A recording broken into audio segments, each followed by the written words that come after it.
Rational reasoning is up after that. Let's try rational reasoning. Rational reasoning, you're going to go if you're ready. Oh, hey, how you guys doing? Oh, Talking so about the important stuff. yeah, as always. What's on your mind? Do your parents Yeah. still listen to So, Wednesday? Probably. Yeah, but we've had weirder conversations than that before. yeah, so I Some haven't days. had a chance to call in recently, too much, but yeah, I'm just gonna avoid all the common kind of current events, and Sure. there's actually one thing Blonde said on a call-in show maybe about 3 weeks ago that kind of it was about free will, Hmm. and I don't want to put words in Blonde's mouth, but if she can maybe clarify, it was something she she doesn't control her thoughts, um, but uh, but she feels like she has control over like the choices, something like that. So if you can Mhm. maybe expand on that, if you still remember, then maybe I thought we can try to get into that a little bit. Sorry if it's too heavy, but Oh I'm no, kind of interested in that it's kind of stuff. this is a blessed change from the tube discussion we just had. Yeah, I knew it was gonna be Yeah. a strange. I know, right? So I've talked about my anxiety disorder on the show like a bunch. I hate to be like a social justice warrior where I'm like, I have a mental illness. Okay, I have obsessive compulsive disorder, and what I have learned from dealing with that, from exposure therapy and cognitive behavioral therapy, is like I cannot control the stream of consciousness that goes on between my two ears. Right. However, I can control how I react to these things. And so I guess the mentality behind that is you just acclimate to the weird things that everybody thinks, and you Right. reduce your response to it. You reduce the compulsions that you do associated with the thought. So I just assume that everybody thinks weird, crazy, unethical stuff, and it's just kind of like garbage in, garbage out, and most people just don't really think about it that much. I'm fairly Right. convinced that we have almost no control over what our involuntary thought Yeah. process is. Yeah, that I agree with that. I mean, basically, all I'm saying it's really nothing new. Essentially, what Sam Harris basically says. So I'm not like taking credit for any of that stuff, but the way he puts it is really logical. Is like, basically like you can't control your thoughts. Otherwise, you would have to think them before you think them. So once you kind of start taking some of that stuff on board, for me, and once you even start just observing your brain or your mind, like you just notice that the thoughts really just arise.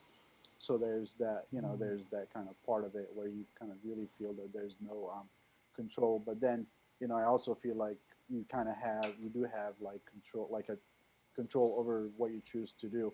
So yeah, it's an interesting argument. Obviously, it's kind of hard to do it all in like 2 or 3 minutes, but yeah, I just I think if you guys are interested in that, like Sam Harris has a book out. It's called Free Will, and I've watched like a bunch of podcasts, like 3-hour podcasts on that kind of stuff. Um, Yeah. but Yeah, I think it's good for people to like recognize their thought processes non-judgmentally, but yeah, be hard on themselves based on their behavior. I think that's probably as a society like how we should be. yeah, Skag, do you want to opine before I mean, we? just without getting too deep in it, we don't have time to go fully, really deep into what is a deep topic. But yeah, I right. mean, that's one of the reasons that I struggle so much with the morality of these sorts of things. The other angle Mm, that we talk about all the time is like, is there a such thing as an immoral thought, for example? Getting mm, at sort of the themes you're getting at there. What is the nature and the origin of thought? mm, And then is there a such thing that a thought that can harm another person or be immoral to right. yourself even? Those sorts of questions. And how much of it Yeah. is choice? Yeah, I don't know. There aren't easy answers to these questions, unfortunately. Yeah. Well, I mean, I guess just really quick, the moral thought part, I would just have to say no to that. But if you ever listen to what Sam Harris says about this, I mean, he goes fully on like people who are murderers and stuff. They're not even, kind of really fully responsible. But like I said, I Hmm. advise anybody who's interested to get into that kind of stuff. Like I said, I won't be able to recreate it here, but yeah, Yeah, I I mean, haven't listened to him talk about that kind of stuff. I probably should. That's pretty interesting. I don't know if I would say that my position right now, just generally speaking, is not that what would the term be, like determinist, basically, like Right. Yeah. that you're on a set path, and if you're a murderer, you're going to be a murderer, and you're going to murder, and you're going to do it regardless of Right. whatever happens. Yeah. Yeah. Well, it's Yeah, very yeah. interesting. Yeah.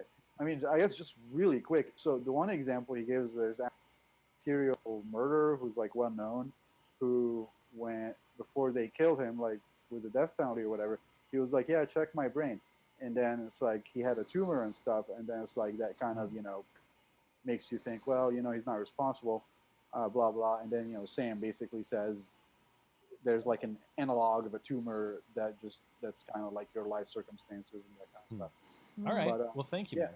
Thank Brain you for, science is really fascinating, so Yeah. maybe that'll be Yeah. good use of quarantine time. Probably a better use than the video games I'm playing, I would say. Yep. All right. Yeah. Thank you for taking my call. Thanks, man. All Let me get Batman muted here. Batman, you still there?